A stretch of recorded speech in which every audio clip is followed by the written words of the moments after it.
ვისაუბრებთ დაბალ წნევაზე და ადამიანებს სულ აქვთ ხოლმე კითხვები, რომ რამდენია დაბალი წნევა, რამდენად საშიშია და თუ მიუთითებს გულის პრობლემაზე. მე ზოგი ამბობს, რომ აი რაღაც ძალიან დაბალ მაჩვენებლებს ამბობენ და მე ასე კარგად ვარ მაინც და ანუ მჭირდება მკურნალობა თუ არ მჭირდება.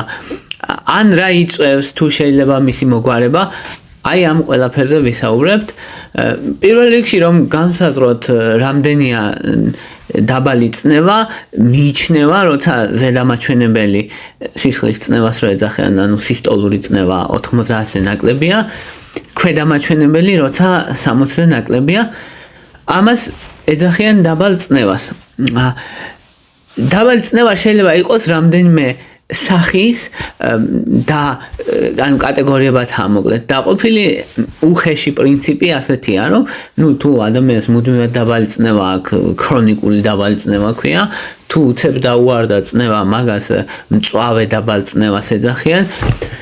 თუ ადამიანი ფეხზე წამოდგება და მაგ დროს წნევა ეცემა, მაგას ორთოსტატულ ჰიპოტენზიას ეძახიან და ადამიანს შოკის დროს შეიძლება დაუარდეს წნევა, შოკს გულისხმობ არა მარტო ემოციურს, რომელიც შეიძლება მიიღოს, არამედ სუფთა სამედიცინო შოკს, მაგალითად ინფექცია იმდან ძლიერი შეიძლება იყოს, რომ ადამიანს დაემართოს შოკი და ამ შოკმა გამოიწვიოს წნევის დავარდნა და შეიძლება წნევის დავარდნა გამოიწვიოს მჭამა.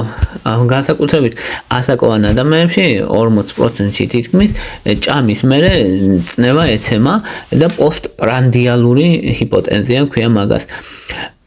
სისხლი გადანაწილდება საჭმელმონელებელი სისტემისკენ მიდის და სხვა ორგანოებს ნაკლები სისხლის რჩება და ამას აღიქვამს ორგანიზმი როგორც მოკლედ წნევის დავარდნად ნაკლებია წნევა.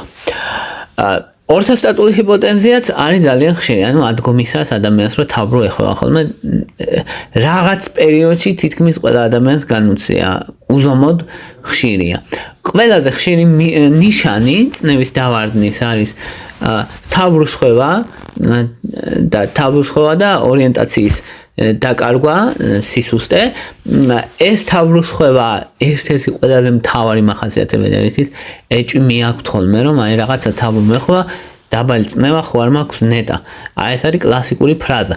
რატომ ხდება? იმიტომ რომ ნაკლები ჟანგბადი სისხლის ნაკლები სისხლი მიეწოდება დაბალი წნევის გამო, ეს ნიშნავს ნაკლებ ჟანგბადს თავის ტვინში და თავის ტვინი ძალიან გრძნობიარეა ჟანგბადის მიმართ და როგორც კი თუნდაც მცირედით შემცირდეს ეს რაოდენობა, თავის ტვინი ამას აღიქვავს და ადამიანი გრძნობს თავბრუსხვევას, სისუსტეს. თუ ვიტყვით გულის წასვლა შესაძლებელია თუ არა, რა თქმა უნდა შესაძლებელია. გულის წასვლაც დამახასიათებელია დაბალი წნევისთვის. ვერ უძლებს დიდხანს ორგანიზმი დაბალ წნევას, განსაკუთრებით თუ არ არის მიჩვეული და წნევა დაავარდა. ადამიანმა შეიძლება დაკარგოს გონება, ამას ეძახიან სინკოპეს და ადამიანი თუ კარგავს გონებას ყოველთვის, უკლებლივ ყოველთვის საჭიროა სამედიცინო გამოკვლევა. მიუხედავად იმისა, რომ შეიძლება მოგეჩვენოს, რომ უწყინარ სიტუაციაში დაკარგა გონება ადამიანმა, თუ ეს ეპიზოდი მოხდა, აუცილებლად ჭირდება გამოკვლევა, როგორც მინიმუმ რომ არ იყოს გულის პრობლემა. დაღლილობა არის შემდეგი ნიშანი, მნიშვნელოვანი. ადამიანები თავს გრძნობენ დაღლილად, იმიტომ რომ დაბალი წნევის დროს ნაკლები სისხლი მიდის კუნთებში, ნაკლები სისხლი კუნთებში ნიშნავს სისუსტეს.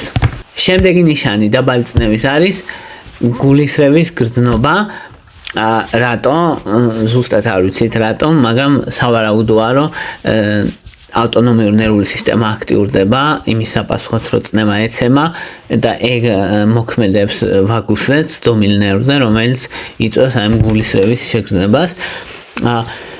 შემდეგი ნიშანი დაბალი წნევის არის ბუნდოვნად ხედვა, იმიტომ რომ ჩვენი თვალი, ბადურა და ოპტიკური ნერვი, რომლებიც პასუხისმგებელია ამ ხედველობაზე, ძალიან მგრძნობიარე ასევე ჟანგბადის მიმართ და მცირეოდენობით ჟანგბადის შემცირებაც კი იწვევს ბუნდოვნად ხედვას და შეუმჩნევია ადამიანებს, ვინც განსაკუთრებით შიმშილობაზეა ხოლმე, რომ რამდენიმე დღიანი შიმშილის დროს, როცა საკვებ ნივთიერებას არ იღებენ, წნევაც ეცემა, ზოგჯერ წყალს არ იღებენ საკმარისად, ბუნდოვნად ხედავენ ხოლმე და ვერ კითხულობენ დღის ბოლოს კარგად.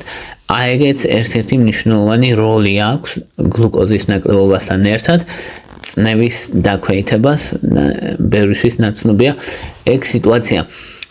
მე-6 ნიშანი არის კონცენტრაციის შემცირება, ან კონცენტრაცია, ფიქრი, დაბნეულობა, ანუ კოგნიტიური ფუნქციები. კოგნიტიური ფუნქციები არის ის, რასაც ჩვენ ვეძახით გონიერებას და ადამიანის გონებას და ეგ მაგაზე მოქმედებს ასევე, იმიტომ რომ თავის ტვინის ქერქი ყველაზე მეტად დამოკიდებულია ჟანგბადზე, ჟანგბადის ნაკლებობა იწვევს ამ ყველაფერს. და მე-7 ნიშანი არის ცივი ხელები, ცივი კანი, ფერმკრთალი, რატომ? იმიტომ რომ ორგანიზმი ცდილობს სისხლი, როცა წნევა დაბალია, სისხლი მნიშვნელოვან ორგანოებში წავიდეს და კანი და ესეთი კანი, ანუ პერიფერია, არამნიშვნელოვანი ორგანოები, მათ შორის ხელები, ფეხები, ორგანიზმი აღიქვას როგორც არამნიშვნელოვნად, მაგათ, იმიტომ რომ გული, ფილტვები, ღვიძლი, თავის ტვინი ეგენია მნიშვნელოვანი სასიცოცხლოდ და ნაკლები სისხლი მოდის კანში და ამიტომ ხელები აქ ადამიანს ცივი, ფერმკრთალი და ეხლა ვთქვათ, ყველაზე ხშირი მიზეზები რა არის, რა იწვევს დაბალ წნევას, ყველაზე ხშირად იწვევს დეჰიდრატაცია. დეჰიდრატაცია არის სითხის ნაკლებობა. დეჰიდრატაცია ემართება თითქმის ყველას, განსაკუთრებით ბავშვებს, რომლებიც საკმარის რაოდენობით წყალს არ იღებენ და სითხეს არ იღებენ და ბევრს თამაშობენ და მოძრაობენ. ან მოხუცებს, რომლებსაც შესუსტებული აქვთ წყურვილის ცენტრის რეაქცია და ამიტომ ის ადამიანები საკმარის რაოდენობით სითხეს არ იღებენ, იმიტომ რომ წყურვილის ცენტრი არ მუშაობს ისე როგორც უნდა მუშაობდეს. დეჰიდრატაცია ემართება ახალგაზრდებსაც, განსაკუთრებით ვინც ფიზიკურად აქტიურია და ვინც ისეთ ზოგი მთელი დღე მუშაობს ფიზიკურად და საკმარის რაოდენობით წყალს არ სვავენ და დეჰიდრატაცია ვითარდება ესეთ შემთხვევაში. დეჰიდრატაციის გამოსავალი არის სითხის მიღება, რა თქმა უნდა, და ელექტროლიტების თუ კიდე დეჰიდრატაცია ვითარდება ხოლმე გულის რევაღებინება, ვისაც ემართება იმ ადამიანებში. და ეგა ნომერ პირველი წნევის დაქვეითების მიზეზი ეგა, ანუ წნევა თუ აქ ადამიანს დაქვეითებული, პირველ რიგში უნდა იფიქროს, რომ ნაკლებ წყალს ხომ არ ვიღებ. მეორე ყველაზე ხშირი მიზეზი არის გულის დაავადებები. გულის დაავადებებიდან რომ თქვათ, ყველაზე ხშირი რომელია, რომელსაც დაბალი წნევის გამოწვევა შეუძლია, ეს არის პირველ რიგში არის გულის უკმარისობა. ან თუ ადამიანს დაბალი წნევა აქვს, ასაკშია და იცის, რომ გული აწუხებს, უნდა იფიქრო, გულის უკმარისობა ხომ არ არის. მეორე, რაზეც შეიძლება იფიქროს, არის არითმიები, ან გულის რითმის დარღვევები, განსაკუთრებით მოციმციმე არითმია, კიდევ სხვა ბრადი არითმიებმა შეიძლება გამოიწვიოს და ზოგჯერ ტაქიარითმიამაც შეიძლება გამოიწვიოს, მაგრამ ყველაზე ხშირად არის მოციმციმე არითმია. მოციმციმე არითმია არის ყველაზე ხშირი არითმია. ასაკში განსაკუთრებით 40 წელს რო აცილდება ადამიანი, უკვე რისკი იმატებს და ამიტომ ყურადღებაც საჭიროა. ასევე გულის დაავადებებიდან გულის სარქლოვანმა დაავადებებმა შეიძლება გამოიწვიოს. ამიტომ თუ ადამიანს დაბალი წნევა აქვს და იცის ცოტა მაინც ან ეჭვი მაინც აქვს, რომ გული შეიძლება იყოს, აუცილებელია რისი გაკეთება? აუცილებელია კარდიოგრამის გადაღება, რომელიც არითმიებს იპოვის, თუ არის, ზოგჯერ შეიძლება ვერ მოახერხოს, მაგრამ მაღალი ალბათობაა რომ იპოვის, თუ მნიშვნელოვანი რამე არითმია და ეკოკარდიოგრაფიის, ანუ გულის ეკოს გადაღება, ულტრაბგერა, რომელიც გულის ფუნქციას გაზომავს, სარქლების მდგომარეობაში შეაფასებს და გული რა მდგომარეობაშია, სურათი გვეცოდინება. მოკლედ ძალიან მნიშვნელოვანი არის ტესტების ჩაბარება, ან სამედიცინო ტესტების ჩაბარება, თუ არითმიებზე გვაქვს ეჭვი. მესამე ყველაზე ხშირი მიზეზი, რაც იწვევს დაბალ წნევას არის წამლები, წამლებიდან უმეტესად წნევის წამლები, აგეში ინჰიბიტორები, პრილები, კალციუმის არხის ბლოკერები, ბეტა ბლოკერები, სხვადასხვა წამლები იწვევენ დაბალ წნევას. ამიტომ თუ ადამიანი სვავს წამლებს, წნევის წამლებს, განსაკუთრებით ასაკოვანი ადამიანები, რომლებიც ბევრ წამალს ერთად სვავენ და ამ ბევრი წამლიდან წამალშორისი ურთიერთქმედება ვლინდება და ეს წამალშორისი ურთიერთქმედების შედეგად ზოგიერთი წამალი უფრო მეტად აქტიური ხდება, ვიდრე უნდა ხდებოდეს და ადამიანებს ემართებათ დაბალი წნევა და ამიტომ თუ კი ადამიანი იღებს წამლებს, აუცილებლად ხელახლა უნდა შევაფასოთ ეს წამლები, ხომ არ არის წამალშორისი ურთიერთქმედება, რითიც ამ ადამიანს წნევა უვარდება ქვევით. ამიტომ ან დოზები უნდა შევცვალოთ, დავაკორექტიროთ, ან წამალი უნდა შევცვალოთ, თუ შესაძლებელია. შემდეგი მიზეზი, რატომაც ჰიპოტენზია ვითარდება, არის ენდოკრინული დაავადებები. ენდოკრინულ დაავადებებში რას გულისხმობთ? გულისხმობთ, რომ ჰიპოთირეოზმა შეიძლება გამოიწვიოს, ან ფარისებრი ჯირკვლის ფუნქცია როცა არის შესუსტებული, მეტაბოლიზმი შენელებულია, ან სხეულში ყველა პროცესი შენელებულია და წნევაც დაქვეითებულია, გულის ცემაც დაქვეითებულია. შემდეგი არის ჰიპერთირეოიდიზმი. ჰიპერთირეოიდიზმი არის ზოგადად ეგ პირიქით მაღალ წნევას და გულის აჩქარებას იწვევს, მაგრამ ზოგ შემთხვევაში განსაკუთრებით როცა მკურნალობენ, შეიძლება დაბალი წნევა გამოიწვიოს. ადისონის დაავადებამ შეიძლება ასევე თირკმელზე და ჯირკვლის უკმარისობა, როცა კორტიკოსტეროიდები გამოიყოფა ნაკლები და ეგ იწვევს დაბალ წნევას. ერთ-ერთი ნიშანი არის დაბალი წნევა. თირკმელზე და ჯირკვლის უკმარისობა. და ჰიპოგლიკემია არის ნაკლები, როცა სისხლში გლუკოზის დონე არის დაქვეითებული, სისხლის გლუკოზის დონე როცა მნიშვნელოვნად ქვეითდება, ადამიანს წნევა უარდება. და ეგ ემართებათ ხოლმე ხშირად შიმშილის დროს ან წამლებს რომ იღებენ ადამიანები, დიაბეტის დროს გლუკოზის შესამცირებელი წამლებს და ზოგჯერ ზედმეტი დოზა მოძრით და გლუკოზა ვარდება. თუ ძალიან დავარდა გლუკოზა, იქ რა თქმა უნდა, იმდენად წნევაზე არავინ არ ფიქრობს, რამდენადაც ჰიპოგლიკემიური კომა შეიძლება დაემართოს ადამიანს, რომელიც ძალიან სერიოზული მდგომარეობაა. ზოგჯერ ადამიანებს დაბალი წნევა აქვთ იმის გარეშე, რომ რამე მნიშვნელოვანი მიზეზი ვერ პოულობს ადამიანი. მაგ დროს თუ ადამიანი კარგად არის, თუ სიმპტომები არ აქვს და მისთვის რაც თავი ახსოვს დაბალი წნევა აქვს, როგორც წესი პრობლემა არა, მიუხედავად იმისა, რომ მაჩვენებლები შეიძლება იყოს უფრო დაბალი. უფრო ინდივიდუალური ფაქტორი შეიძლება იყოს. ან თუ ადამიანი ვარჯიშობს, ზოგიერთი ადამიანი ვინც ვარჯიშობს, უფრო დაბალი წნევა აქვს, ვიდრე იმ ადამიანს, რომლებიც არ ვარჯიშობენ, იმიტომ რომ გულის ფუნქცია არის ეფექტური, განდევნის ფრაქცია უფრო ეფექტური ამ შემთხვევაში და ადამიანს დაბალი წნევა აქვს, მაგრამ მაინც კარგად გრძნობს ის თავს. ანუ ათლეტებში უფრო ხშირია. ან იმ ადამიანებში, ვინც ვარჯიშობენ, ან ახალგაზრდებში.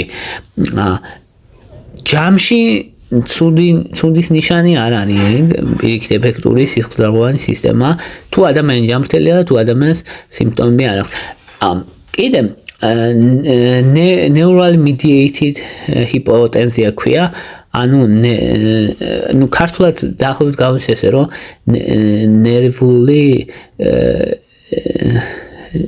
ნერვულ მდგომარეობასთან დაკავშირებული, ნერვებთან დაკავშირებული უფრო გამოდის ჰიპოტენზია, რომელიც არის ასევე ახალგაზრდებში გვხვდება, ცალკე კატეგორიაა და მაგალითად ადამიანებს, რომელსაც ვითარდებათ, მაგალითად ხანგრძლივი დგომისას, სტრესისას, შიშისას, ტკივილისას და ასე.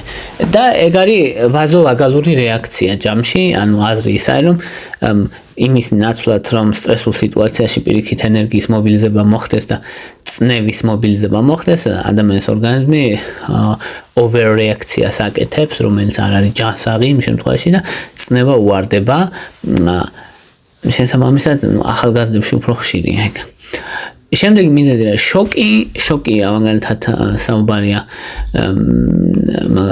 სეპტიურ შოკზე, რომელიც ბაქტერიების გამრავლების შედეგად მიიღება და ეგ ხშირი არ არის, მაგრამ ძალიან მნიშვნელოვანია, იმიტომ რომ თითქმის 40% 40 და 50% შემთხვევაში ვისაც ეგ შოკი დაემართება, რისკი აქვს, რომ შეიძლება დაიღუპოს.